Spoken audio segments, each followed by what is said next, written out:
Muted. Does anybody know if there's a way for me not to see myself in a big way? Or is that just how it goes I think with that's this? just how it goes. But if you've got Wow. notes, you'll put them up and oh, you've got paper notes. Good for I have you. paper notes. I think you Yeah. can put yourself on gallery view and then Oh you'll my just see gosh. us all. Thank you, whoever is saying that, because I would love to see. Oh, yeah. There you go. Thank you. Thank you. I Uh-huh. appreciate it. That is such good help. Um, I have to say, I'm especially happy to be here this morning, and I feel like my talk introduces me, so maybe I will just jump in. My name is Amy Knox. I don't remember my dreams very often, but last night I dreamt that I was just walking and asking for directions to get to this talk, and I never arrived. It just like never happened. So anyway, I'm here, and you guys are here. This is just lovely. So I'm very, very happy, extra happy to be here this morning. Um, as Busho said, thanks to each of you for your presence this morning, and for the opportunity to reflect on my path to practice. I would like to start with a moment of gratitude for all that has brought me here, for the many ancestors and teachers, including the earth itself, that opened me to Zen practice, to the human practice of awareness and aliveness that happens moment to moment, and to the orientation of aspiring to live in a way that benefits all beings. A practice that has been transformative both in personal healing and in a shift from living with much more reactivity to one of seeing and caring for my own habitual patterns that opens the space to respond in hopefully a more skillful and loving way. Before I jump in, acknowledging context feels important. I'm giving this talk from a white, cisgender body and the privilege that has come along with that experience. I'm giving this talk at a tumultuous time where people continue to be affected by disconnection, violence, hunger, and racism, thinking especially this week about the Somali members of our community. As I tell my story, my hope is that it kindles something in you. Um, Sorry, lost my spot there. That it kindles something in your own sense of aspiration and engagement. The way we show up matters in little and bigger ways on the meditation cushion, when we interact with our family members, our neighbors, how we think about perceived enemies, and in any action that comes from a place of kindness and wisdom. I'm going to open with a poem that I wrote. Poetry, both reading other poets and writing my own, has been part of my spirituality since I was a teenager. Poetry moves me beyond concepts and seeing the world in a divided way. It is a form of expression that feels mysterious in how it bubbles up and often arrives as a gift. As I read, I invite you to notice how it is for you this winter morning, taking a moment to care for however it is with your own breath, body, heart, and mind. If you feel comfortable, feel free to close your eyes and just let the words kind of wash over, and leaving them open is good too. My poem is called Knot. A knot threaded in pain, a seed that contributed to how my life has grown. Aching, I glance up at the moon and eventually breathe the moon in. Setting the compass, saying yes to sowing, forehead to the ground and palms lifted for what is here. Seeing and touching is profound gift, caressing the knot sewn into my being, no longer frozen and so heavily guarded, at times soft like warm clay. The knot, a drop in the human ocean, in seeing and touching the heart mends, like a kintsugi bowl knit tenderly in golden repair. With this heart, I walk out into my day, this patchwork heart, the imperfect offering I make. If you closed your eyes, feel free to open them. In preparing for this talk, I considered different threads that have run through my life, and some family background seems like a helpful place to start. I was born after a speedy labor and delivery to loving parents, my mom, Jeannie, and my dad, Eric. In those days, it was still not a guarantee that a partner could be present in the delivery room, but my dad was able to be there. I've wondered how it was for my mom to become a mother. Her own mom died when she was 10 of non-Hodgkin's lymphoma, followed by her two grandmothers. One had a heart attack and the other by suicide after her daughter's death that same year. My mom had a loving father, James, and a strong community with 21 first cousins as support and stability after these losses. I've also wondered how it was for my dad to become a father. He was firstborn, and the golden boy in his family, doing well in sports and school. When my dad was in college, his youngest brother, Ian, died at age 18. After my dad's brother died, my grandparents didn't have support in the way that would be available today. My grandmother dropped out of her social groups and was terribly isolated in her bereavement. They both turned to drinking to cope with the loss.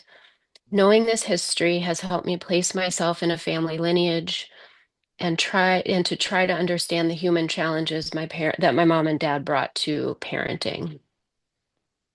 We became a family of four when my sister Heather was born 2 years later. While my sister and I are quite different people, we have a close and connected relationship. My family is imperfect like all families, but it is a refuge and a place of care and belonging. My parents taught me many things. They both worked in professions oriented to serving others, my mom a teacher and my dad a doctor.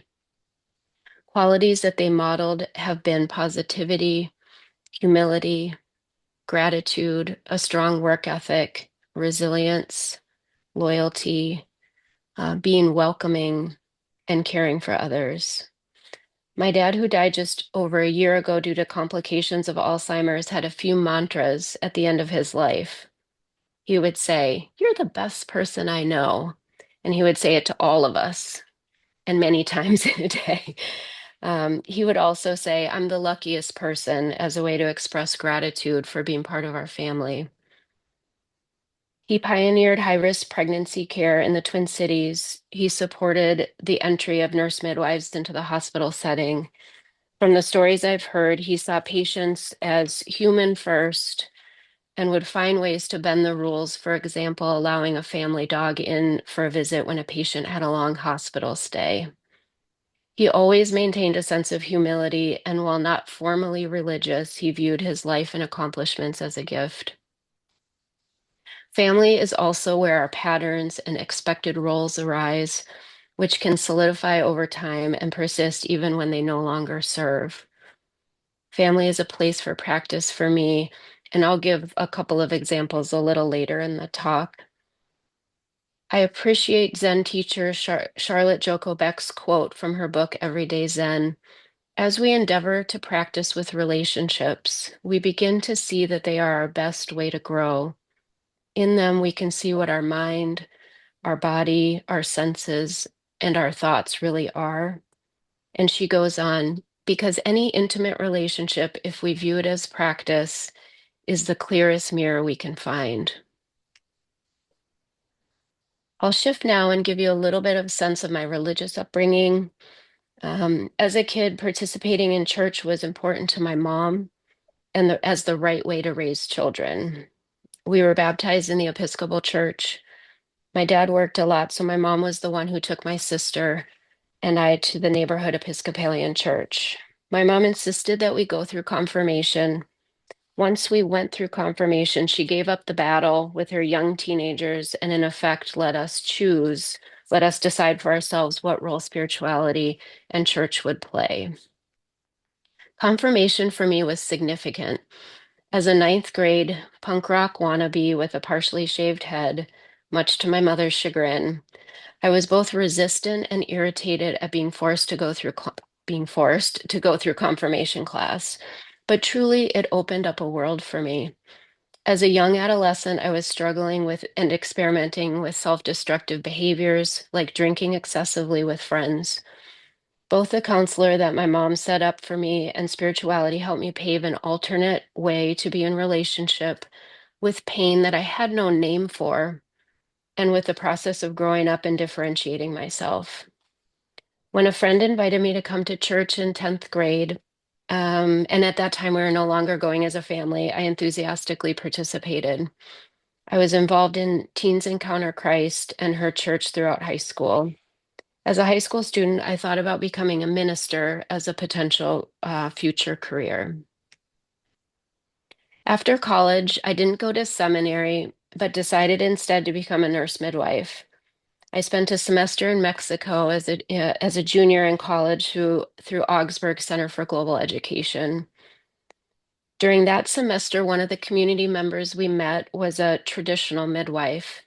This encounter significantly piqued my interest. When I returned to McAllister, I was fortunate enough to shadow with nurse midwives at Fairview Riverside Hospital during our January term. I witnessed a birth and experienced a deep sense of calling. Nurse midwifery felt like an integration of my interest in women's health, feminism, labor and birth as both a human experience and in the modern era, a medical one. This was also a path of being in service to others. In many ways, midwifery felt like spiritual care in the holding of sacred space for families during a significant transition. I'll shift gears and talk about my own family now. My husband, Mark, and I met, we actually met on the semester program in Mexico. We got married when we were 23, which sort of blows my mind now because my kids are 24 and 26. And I'm like, oh, we were babies.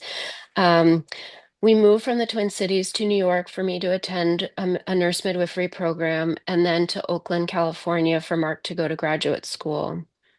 Our daughter Maya was born in Berkeley when I was 29. The gift of becoming a mother was one of the most meaningful transitions in my life. When she arrived, I had the distinct sense that I had been waiting for her little body and spirit for years. After Mark was done with his program, we decided to move home to Minneapolis to be closer to family. We both wanted our children to have a relationship with their grandparents and valued a multi-generational family life. Our son Sean was born 2 years later at Methodist Hospital, where I worked, or where I still work. Due to the closeness of my relationship with my sister, oh, there's Mark walking to the garage, sorry. Due to the closeness of the relationship with my sister, I always knew I wanted to have a second child. Welcoming Sean into our family felt like another treasure. Being in a long-term partner relationship and parenting have been places of practice, a mirror to my own reactive patterns, and an opportunity to create more awareness and over time, different ways of responding. My friend Sarah Hooper said it succinctly, family is my best teacher. When the kids were little, it was important to me that they had some spiritual exposure and foundation. Mark grew up in a dedicated Lutheran home and attended church every Sunday, including when they were on vacation. Unlike my experience, he has negative baggage from around participating in organized religion. We ended up going to a Unitarian church which was the only place that felt reasonably okay to Mark. I enjoyed being part of the UU church and the experience of more open language around spirituality. We followed a similar pattern from my upbringing and stopped going to church as a family when the kids were young teenagers. When Maya and Sean were school aged and my life started to have more space beyond the busyness of parenting young kids and my work as a nurse midwife, or sorry, my life did start to have more space. Nothing in particular happened, but all of a sudden I felt fear related to my lack of grounding. I imagined if anything were to happen, somebody gets sick, somebody dies, to people close to me, I would have limited ability to cope or be skillful in responding. At that time, sorry, yeah, I can. Um, at that time, my life felt quite precarious, like a house built on sand. In 2010, as a response to this existential fear, I decided to sign up for an MBSR class or mindfulness-based stress reduction class through Compassionate Ocean Zen Center in Northeast Minneapolis. The MBSR class was transformative. offering a sense of grounding, more awareness, and ability to engage and appreciate my life more fully. Bless you. Christine may, oh, there she's. um, Sorry. um, I continued to practice at Compassionate Ocean through their Buddhist studies classes. My meditation practice over time became more consistent. I decided to do Zen initiation and went through Jukai in November of 2018. As you may know, in the Soto Zen tradition, Jukai is considered lay ordination or committing to a spiritual path and ethical precepts amid regular life. It has been described as living by vow. Compassionate Ocean didn't have a sewing teacher, so three of us joined the Minnesota Zen Center group and sewed our rakusus with Rosemary Taylor. While I didn't have a full understanding of what I was doing by taking the precepts, I felt a strong pull towards the practice and orienting my life to non-harming and being of benefit. I appreciate the analogy that orienting to vow is like orienting to the North Star. Conditions in our lives continue to change, but the orientation stays the same. In Roshi Jan Chozen Bei's book, The Vow-Powered Life, she says, vow keeps us from acting unconsciously, from becoming puppets being jerked about by cosmic cause and effect. When difficulties arise in our life, it is easy to become confused, frozen in indecision or depression, to lose track of where we're headed and begin to wander aimlessly.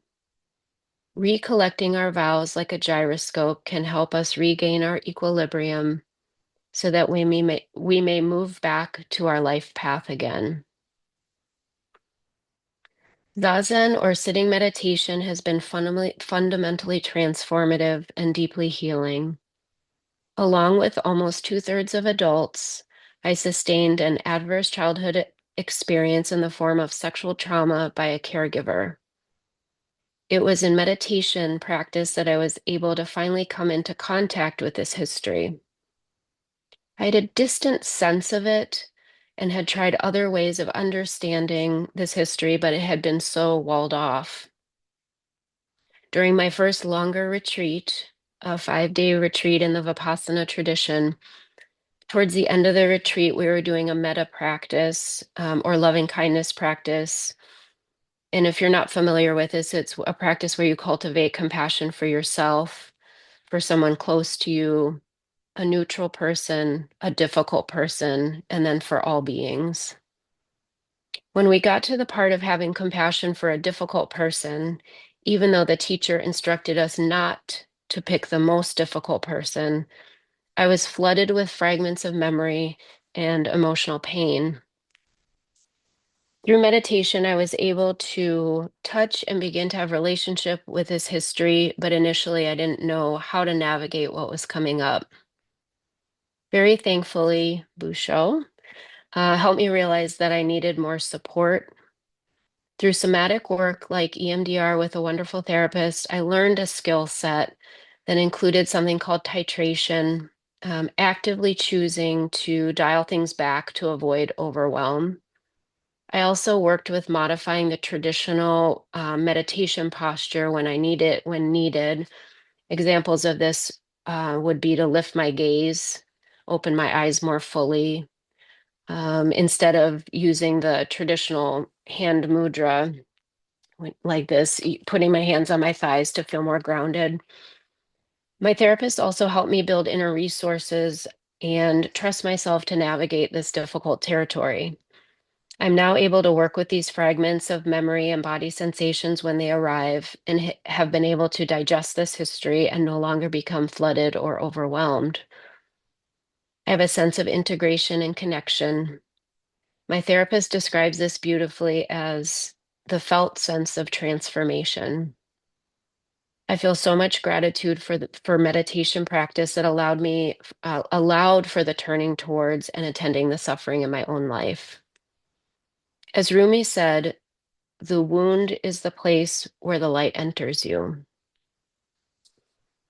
Along the way, I have had some tension between traditional Zen meditation instruction, and this is an oversimplification, but essentially to be with whatever arises without much of a toolkit to call on when more kind of extremely difficult things come up. Tension between that and then what I'll call trauma sensitive meditation techniques like titration, as I exampled, or choosing to move my body when needed. This continues to be something that I work with. A koan for me, the discernment of when to shift my posture or dial back a certain emotional arising, and when to stay with psychological or physical pain that is present or that's coming up. This hasn't felt like it's about preference or avoiding discomfort, but learning what loving action or skillful means looks like in a particular moment. It has been an evolution for me to come to trust myself, allow this to be dynamic, and develop a spirit of what we call ahimsa or nonviolence in my sitting practice. It has been a process through learning and using additional tools and skills to be more fully able to bear witness to myself with compassion and wisdom. If you're interested in this topic, I would highly recommend Tara Brach, who's a Buddhist teacher and a psychologist. She has a talk, it's on YouTube, called Trauma, the light shines through the broken places. She goes into detail about how meditation we can create a loving container, a container of safety, and really actively resource trauma that then allows for connection and healing. The more I've developed the capacity for, as Zen teacher Yvonne Rand puts it, being with what is so, it has opened the space for healing and for pain to become generative. I'll now shift gears to the pandemic. I decided to apply and enter the Upaya chaplaincy program, which is a 2-year Buddhist chaplaincy training. I was experiencing a lot of transition at that time, which included the social effects of COVID, a period of significant short staffing at work with a sense of burnout, the death of my stepfather-in-law, Dave, with whom we were close, and having an empty nest with both kids in college. These transitions were an opportunity to continue to orient to vow and the heartfelt desire for altruistic expression, reducing suffering, and being in service to others. The Upaya program is organized by theme of inner chaplaincy in the first year and outer chaplaincy in the second year.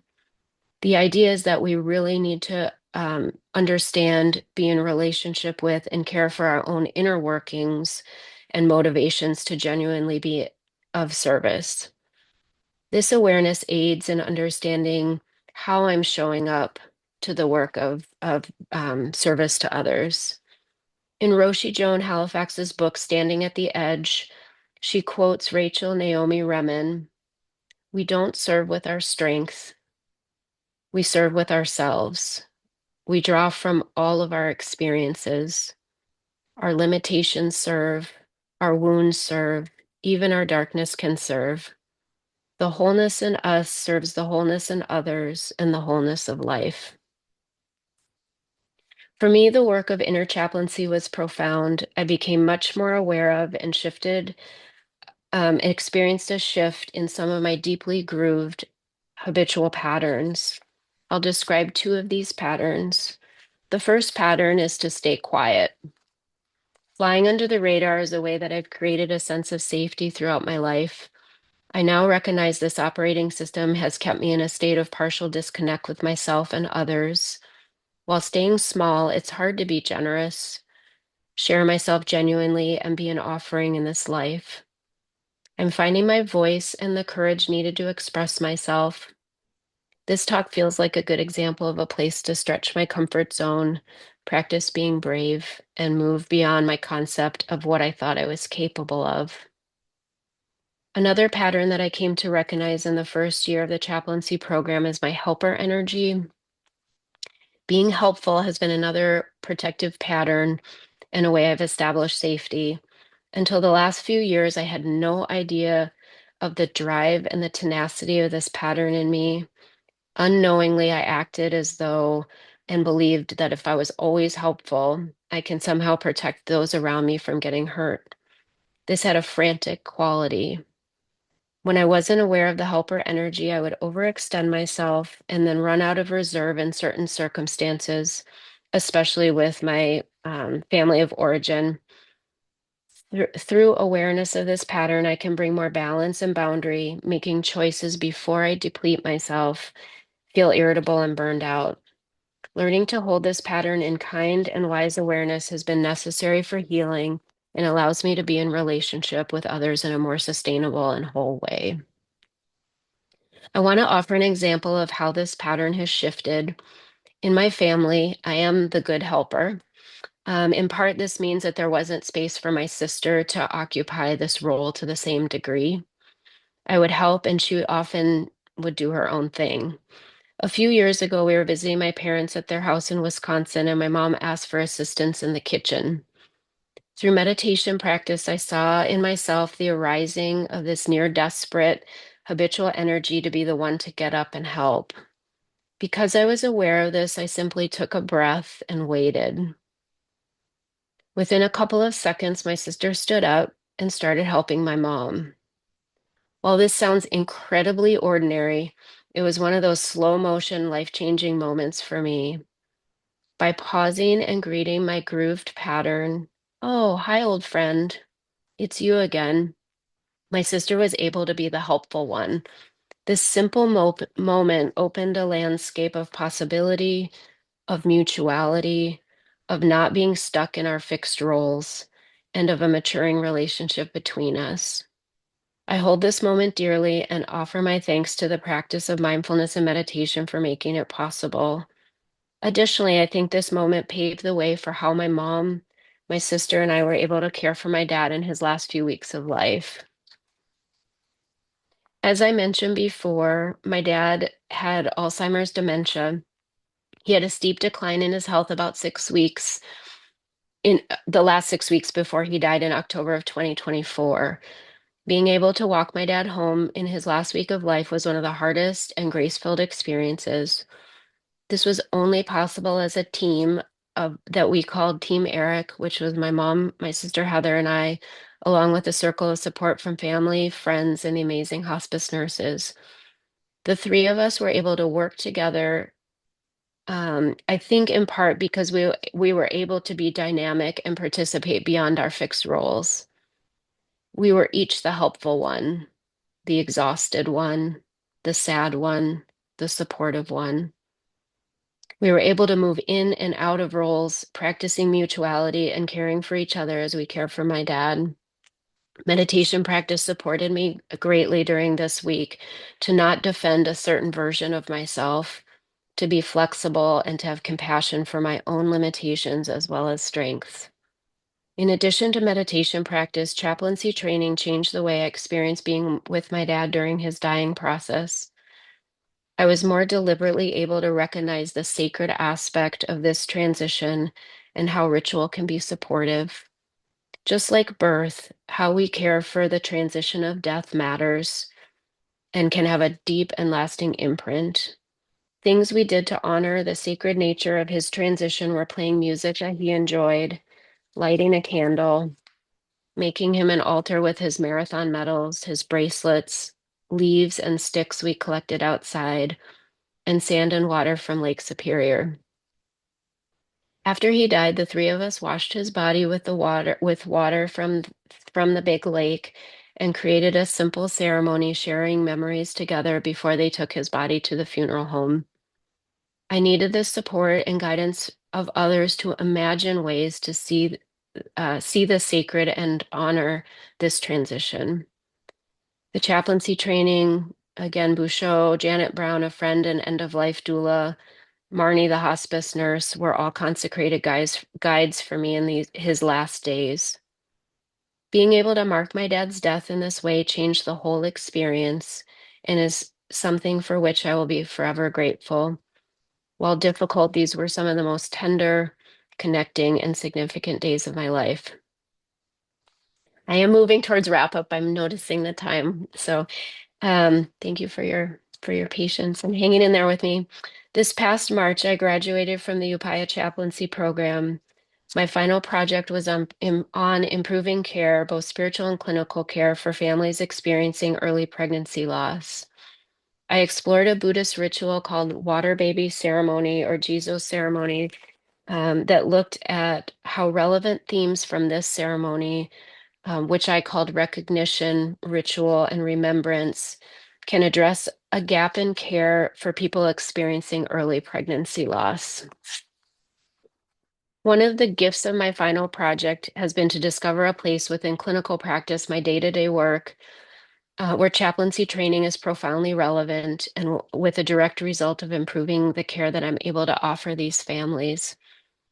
I will start a chaplaincy internship next month at Methodist Hospital, in addition to continuing my regular work as a nurse midwife. And through this internship, my hope is to continue to build a spiritual care skill set and also continue to explore the intersection between my clinical work in reproductive health, particularly around perinatal loss and chaplaincy. I will end with another poem one that I wrote during the Upaya program. So again, if you feel like closing your eyes, feel welcome or as you feel comfortable. May I continue to walk alongside myself, holding my own hand, becoming intimate, holding the hand of all parts as they show up, having faith that the work I do in turning towards myself is not separate from the work of being in service to others. May I recognize when I'm a toy to my own stories, caught and tossed around. I see you, Mara, the arising of fear, self-doubt, and desire for confined security in the hiding. Acknowledging the suffering, but not allowing it to keep me small. Finding footing outside of the cage. Learning to stay with what is difficult. Being the brokenness, being the wholeness, seeing through the eyes of love. May the work of inner chaplaincy be of benefit to those with whom I'm honored to walk alongside. Thank you so much for your kind attention and letting me share my story with you all.